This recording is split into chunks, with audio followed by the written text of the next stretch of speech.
नमस्कार, मैं हूं अंकुर और आप देख रहे हैं सत्य हिंदी का सुबह 9 बजे का न्यूज बुलेटिन। बुलेटिन की बड़ी खबरें जाने उससे पहले जान लेते हैं 5 बड़ी हेडलाइंस। 16 का राज, संजय राउत ने क्या खोली राहुल गांधी की रहस्यमयी पहेली। महिला बिल पर राहुल गांधी की मोदी को चुनौती, आज से लागू करें महिला आरक्षण। महिला बिल पर शाह ने कांग्रेस घेरी, बीजेपी के प्री प्लान प्रदर्शन पर उठे सवाल। टीसीएस की सफाई, एचआर मैनेजर नहीं मामूली कर्मचारी थी निदा, कोई पावर नहीं थी। ईरान की चेतावनी, हॉर्मुज का रास्ता फिर हो सकता है बंद, अमेरिकी नाकाबंदी बनी मुसीबत। राहुल गांधी ने संसद में 16 नंबर की एक ऐसी पहेली छोड़ी है जिसके तार अमेरिका के बड़े घोटालों और बंद फाइलों से जुड़ने की चर्चा है। अब शिवसेना नेता संजय राउत ने इस पहेली का राज खोलते हुए बड़े खुलासे किए। उन्होंने कहा कि दिसंबर 2025 में अमेरिकी न्याय विभाग की वेबसाइट से अचानक एप्स्टीन केस की 16 फाइलें गायब हो गई थी। इन फाइलों में कुछ ऐसे राज दबे हैं जो भारत के बड़े कारोबारी घरानों की पोल खोल सकते हैं। हैरानी की बात यह है कि अडानी मामले की अमेरिकी चार्जशीट में पेज नंबर 16 पर ही सागर अडानी का नाम है। इसमें सोलर डील में करोड़ों की रिश्वत देने का पूरा कच्चा चिट्ठा दर्ज किया गया है। इतना नहीं, अडानी के खिलाफ भ्रष्टाचार की मुख्य घटना की तारीख भी 16 दिसंबर ही बताई जा रही है। एक और खुलासा अनिल अंबानी को लेकर है, जिन्होंने 16 मार्च 2017 को एप्स्टीन को मैसेज किया था। वो ट्रंप की टीम से जुड़ने के लिए एप्स्टीन की मदद मांग रहे थे। राउत का कहना है कि ट्रंप इन्हीं फाइलों और केस के जरिए भारत पर व्यापारिक समझौते का दबाव बना रहे हैं। राहुल गांधी ने महिला आरक्षण बिल को लेकर केंद्र सरकार पर बड़ा हमला बोला। उन्होंने इसे महिलाओं का सम्मान नहीं बल्कि संविधान पर एक सीधा आक्रमण बताया। राहुल का कहना है कि सरकार इस बिल के जरिए चुनावी ढांचे को बदलना चाहती थी। विपक्ष ने एकजुट होकर सरकार की इस कोशिश को पूरी तरह नाकाम कर दिया है। अब राहुल गांधी ने सीधे प्रधानमंत्री मोदी के सामने एक बड़ी शर्त रख दी। उन्होंने कहा कि अगर नीयत साफ है तो 2023 वाला बिल आज से ही लागू करें। अगर सरकार ऐसा करती है तो पूरा विपक्ष उन्हें बिना शर्त समर्थन दे देगा। विपक्ष चाहता है कि महिलाओं को उनका हक मिलने में अब एक दिन की भी देरी ना हो। अब गेंद प्रधानमंत्री के पाले में है कि वो इस चुनौती को कैसे स्वीकार करते हैं। महिला आरक्षण बिल पर प्रियंका गांधी ने मोदी सरकार को आड़े हाथों लिया है। प्रियंका का कहना है कि सरकार ने इस बिल को बहुत ही उलझाकर पेश किया। इसमें जनगणना और परिसीमन की शर्तें जोड़कर इसे पास होना नामुमकिन बना दिया गया। सबसे बड़ी बात यह है कि इस बिल में ओबीसी वर्ग को जगह नहीं दी गई। कांग्रेस और विपक्ष ऐसी किसी भी अधूरी योजना से कभी सहमत नहीं हो सकते। प्रियंका के मुताबिक इस बिल का रुकना देश के लोकतंत्र के लिए एक बड़ी जीत है। सरकार महिलाओं को हक देने के नाम पर बस उन्हें गुमराह करने की कोशिश कर रही थी।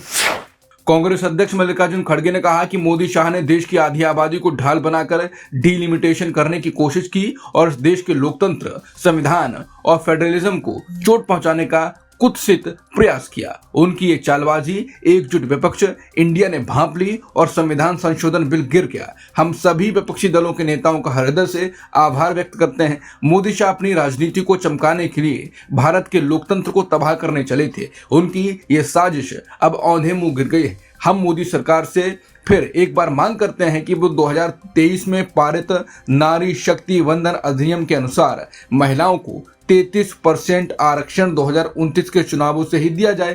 कांग्रेस पार्टी सितंबर 2023 से इसकी मांग कर रही है। ये नारी शक्ति के प्रति पीएमजी की प्रतिबद्धता की असली परीक्षा होगी।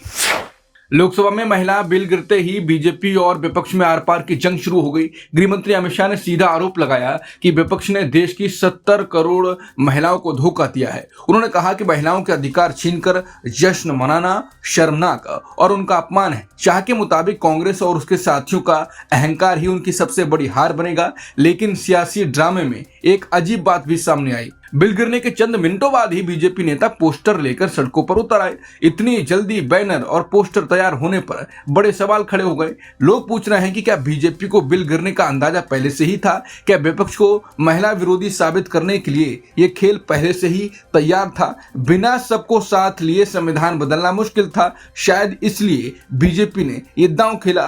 अब राजनीति इस बात पर गर्म है, यह वाकई हार है या कोई सोची समझी साजिश।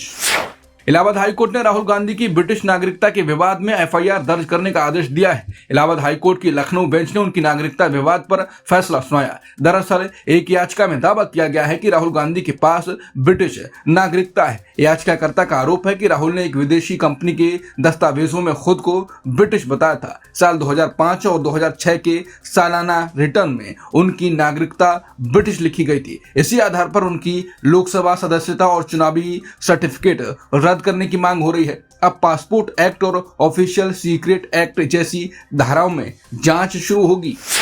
टीसीएस ने साफ किया है कि आरोपी निदा खान कंपनी के एचआर मैनेजर नहीं है। कंपनी ने साफ कर दिया कि आरोपी निदा खान कोई बड़ी अधिकारी नहीं थी। मीडिया में उसे एचआर मैनेजर बताया जा रहा था, लेकिन वो केवल एक जूनियर कर्मचारी थी। निदा खान के पास कंपनी में भर्ती करने या फैसले लेने की कोई पावर नहीं थी। इस पूरे मामले की गहराई से जांच करने के लिए कंपनी ने अब एक बड़ी टीम बनाई है। जांच में मदद के लिए बाहर की एक्सपर्ट कंपनियों और बड़े वकीलों को भी बुलाया गया है। टीसीएस का कहना है कि उनके रिकॉर्ड में यौन उत्पीड़न की ऐसी कोई शिकायत पहले नहीं मिली। कंपनी ने उन खबरों को भी गलत बताया जिनमें नासिक यूनिट के बंद होने की बात थी। नासिक का ऑफिस पूरी तरह खुला हुआ है और वहां काम पहले की तरह ही चल रहा है। कंपनी ने भरोसा दिया है कि वो जांच में पुलिस का पूरा सहयोग कर रही है। टीसीएस धर्मांतरण केस की आरोपी निदा खान अपनी गिरफ्तारी रोकने के लिए अब अदालत का दरवाजा खटखटाएंगी। नासिक पुलिस ने उन्हें फरार घोषित कर दिया और उनकी तलाश में 3 टीमें जुटी हैं। पुलिस ने निदा के पति को हिरासत में लेकर काफी लंबी पूछताछ की, लेकिन निदा का फोन बंद है और उनके रिश्तेदारों के घरों पर भी ताले लटके हुए हैं। अब खबर आ रही है कि निदा खान गिरफ्तारी से बचने के लिए कोर्ट में जमानत की अर्जी डालेंगी। उनके वकील का कहना है कि निदा गर्भवती हैं और उन पर लगाए गए आरोप गलत हैं। बचाव पक्ष का दावा है कि उन्होंने किसी का जबरन धर्म परिवर्तन नहीं कराया, बल्कि सिर्फ अपने विचार रखे। उधर पुलिस का कहना है कि अगर निदा ने कुछ गलत नहीं किया तो वो छिप क्यों रही हैं।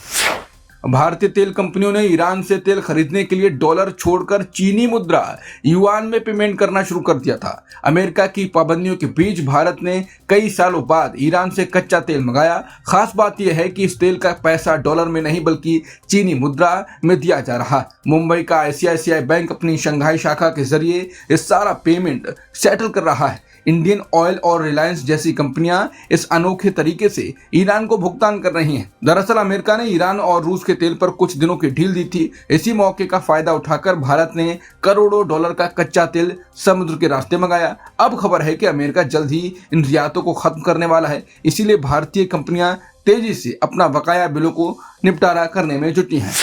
अमेरिका ने तेल की बढ़ती कीमतों को रोकने के लिए रूस से होने वाली इस तेल सप्लाई को दोबारा मंजूरी दे दी है। दरअसल पुरानी छूट खत्म होने के बाद अब 16 मई तक के लिए नया लाइसेंस जारी किया गया है। सरकार की कोशिश है कि बाजार में तेल की कमी ना हो और कीमतें काबू में रहें। इस फैसले का असर बाजार में तुरंत दिखा और कच्चा तेल करीब 9% तक नीचे गिर गया। वहीं ईरान ने भी अपनी तरफ से नरमी दिखाते हुए समुद्री रास्ते खोलने का भरोसा दिया है। इन खबरों से अब अंतर्राष्ट्रीय बाजार में तेल के दाम $90 के पास पहुंच गए।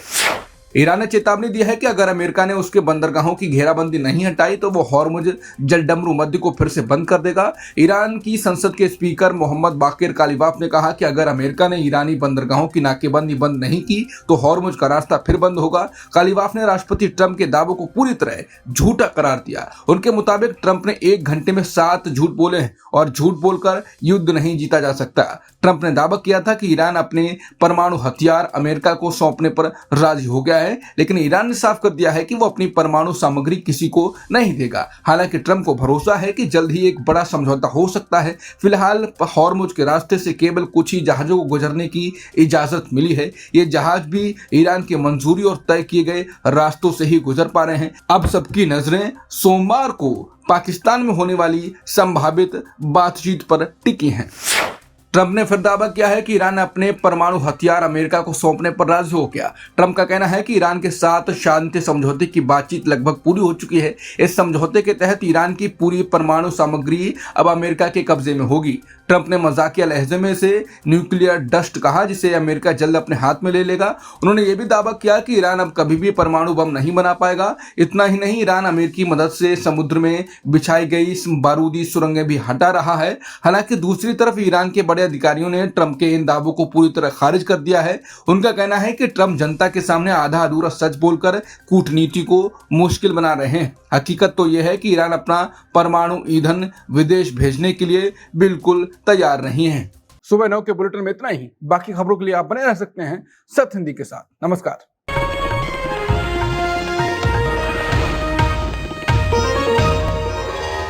Copyright disclaimer under Section 107 of the Copyright Act 1976. Allowance is made for fair use for purposes such as criticism, comment, news reporting, scholarship, and research.